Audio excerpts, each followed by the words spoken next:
Let's do fishbone with an uneven edge. Stitch number 10. There's really nothing new here. We're just going to do fishbone. I think the only thing you just really need to think about is when you get to those uneven edge spots, you want to make sure that your angles work out so that you don't have a gap.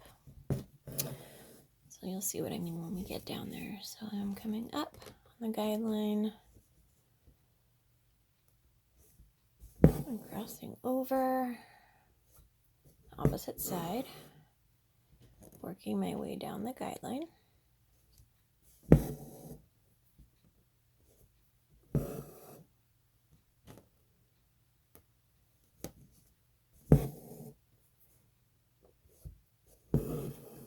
Another thing you can do to make these fishbone stitched leaves look different is changing the distance between stitches. So my stitches are obviously touching here to get full coverage, but you don't have to.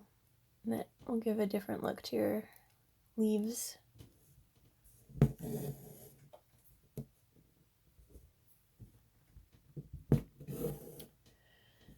So at this point, I'm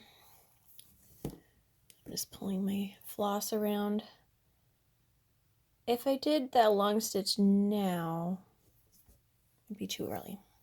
So you can always kind of test and see, where should I come up? And it looks like I need to do one more stitch down here, which makes sense. I mean, if you look at it, it's like, well, yeah, that's where the guideline is telling me where to go. I guess when I see a irregular edge like that, I get a little excited and want to jump the gun and be there before I'm there.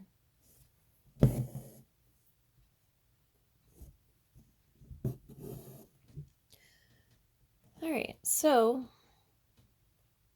coming up on the guideline off to the side here, you can see when I come in, I just want to make sure I'm being consistent with my angles coming down. You just want to be careful of this gap here. You don't want that to be too big.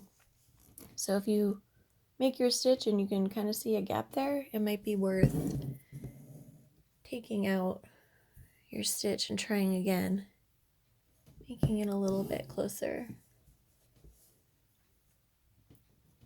So I'm going to do, if I just come down, which I could, I mean, it's kind of hard to tell with the guideline. It's like, well, do I do one more stitch up or just go across? I'm going to do one more stitch up just so we have more like drama here with this uneven edge. I think that was the whole point, right? So here it gets a little tricky again. It's like, if I go too far over, we're going to obviously have a major overlap here. But I don't want to lose this stitch. So I'm using care when I come down to make sure that I'm pretty near parallel. It's kind of the balance between having coverage and not overlapping. Obviously, I mean, it doesn't have to be perfectly parallel. We can have a little bit of overlap. That's kind of what you need, really, to change our angle over time. That looked like maybe an excessive amount of overlap. Yeah, what just happened here? Let's pull this one out. That was a bit much.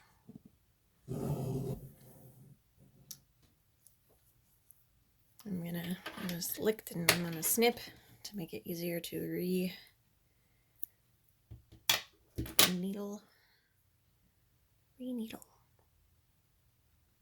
Which is very hard. Oops, I thought I was on camera doing that. Very good demonstration. Okay, so it looks like if I actually want this to lay, I mean, look, I went down here. It looks like it needs to be, I mean, as far down as here. I'm gonna probably go a little higher just because that seems like way too low. All right. Back to this side. So now I'm gonna start making my way down. Actually, tuck this in a little bit right here.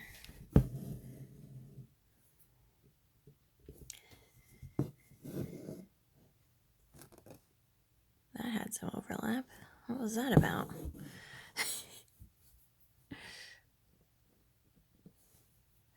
I guess some of that does just happen when we're stitching regular fishbone.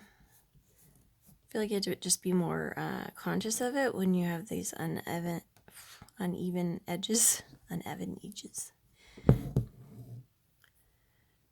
So,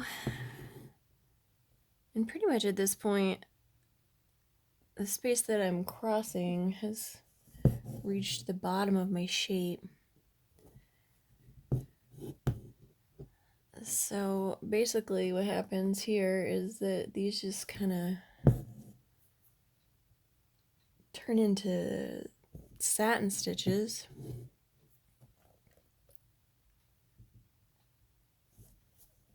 You can continue to go back and forth, but at this point it doesn't really matter because we're not having that overlap anymore.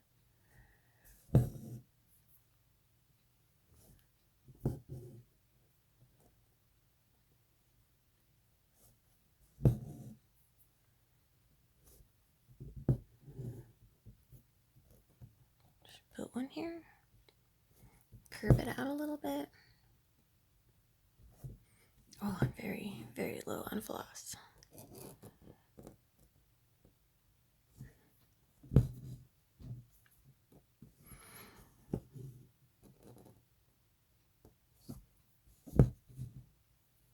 So why did I put that stitch here instead of all the way at the bottom? It could have been either way. Basically, I knew it was going to get covered, so I just stopped it there. See, now you can't even see it.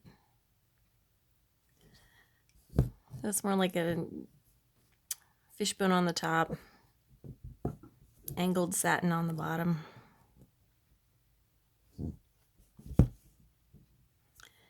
Hopefully we can get away with that being the last stitch.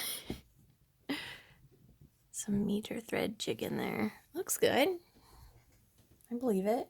Looks like a leaf. There it is.